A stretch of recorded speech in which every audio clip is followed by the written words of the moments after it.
नमस्कार मंडळी, आजच्या नवीन भागात मी मैथिली तुम्हा सगळ्यांचं मनापासून स्वागत करते. खरं तर लोणचं आपण एक पाऊस येऊन गेला की मग घालतो, पण आज आपण झटपट, इन्स्टंट, चटकदार असं लोणचं करतो आहे. कारण पावसाचाही आजकाल भरोसा देता येत नाही आणि आमच्या इकडे तर कैऱ्यांचाही.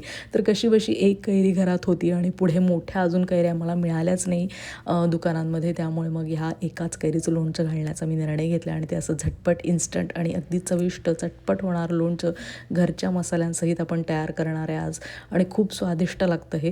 तर चला करूया. तर ही कैरी मी छान धुवून घेतली, पुसून घेतली, त्याचा देठाकडचा भाग काढून घ्यायचा आणि मग आपण चिरायला घ्यायची आहे. तर या पद्धतीने इन्स्टंट लोणचं करताना छोट्या फोडी करणं खूप महत्त्वाचं आहे. कारण जितक्या आपण छान छोट्या फोडी करू तितकं ते मसाला त्याच्यामध्ये चटकन मुरेल आणि पटकन खाता येईल.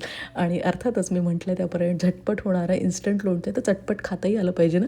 तर अशा ह्या फोडी करून घेतल्यानंतर आपण मोठ्या भांड्यात, काचेच्या किंवा चिनी मातीच्या भांड्यातच त्याला ठेवायचं, म्हणजे ते चांगलं राहतं. त्यानंतर त्याच्यामध्ये आपण चवीप्रमाणे मीठ घालायचं आहे आणि थोडंसं लाल तिखट घालायचं आहे. हे छान एकत्र करून घ्यायचं आहे. मी याच्यामध्ये थोडं काश्मीरी लाल तिखट पण घालते आहे, जेणेकरून याला लाल चुटुक्क रंग यावा छानपैकी लोणच्याला आणि मस्त दिसावं, अगदी टेम्पटिंग. तर हे असं सगळं छान मिक्स करून झाल्यानंतर आपण आपला मसाला करायला घेऊया. तर याच्यात काही नाही, अगदी घरगुती जिन्नस घालायचे. 2-3 चमचे सोफ घालायची आहे, 2-3 चमचे मेथी दाणे घालायचे आहे आणि मोहरीची डाळ घालायची आहे. मोहरीची डाळ जर तुमच्याकडे नसेल तर तुम्ही मोहरी जी आहे ती थोडी भरड करून घ्या मिक्सरमध्ये आणि मग वापरू शकता.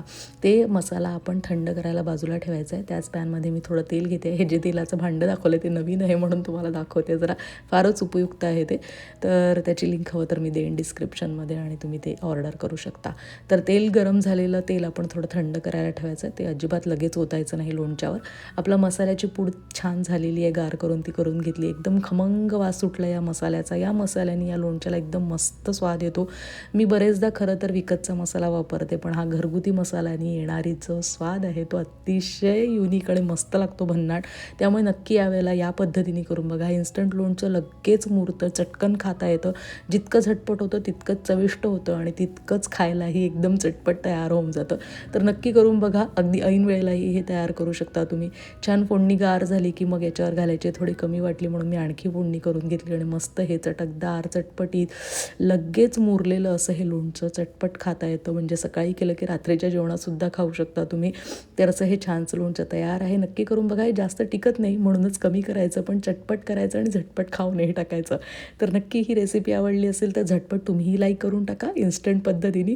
शेअर करा, सबस्क्राईब करा. भेटत राहूया अशा छान छान रेसिपींसह पुढेही पुढच्या भागांमध्ये. तोपर्यंत नमस्कार. जाणीचे यज्ञ कर्म.